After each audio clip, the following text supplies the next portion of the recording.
आज आपण बघणार आहोत अगदी रेस्टॉरंटसारखीच चव असणारी डाळ खिचडी.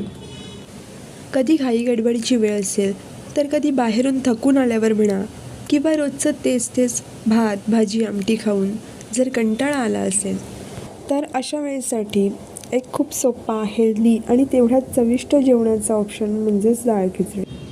अशी ही हेल्दी तितकीच चविष्ट असणारी डाळ खिचडी कशी बनवायची, चला तर मग बघूया. सगळ्यात आधी अर्धी वाटी तांदूळ घेतले, त्यातच अर्धी वाटी मुगाची डाळ आणि अर्धी वाटी तूर डाळ घेतली. आता डाळ तांदूळ स्वच्छ धुवून घ्यायचे. यामध्ये आता 2 ग्लास पाणी घालायचे. तसंच अर्धा चमचा हळद आणि चवीप्रमाणे मीठ घालायचे. आणि हे डाळ तांदूळ आता कुकरला लावून कुकरच्या 3-4 शिट्ट्या करून घ्यायचे.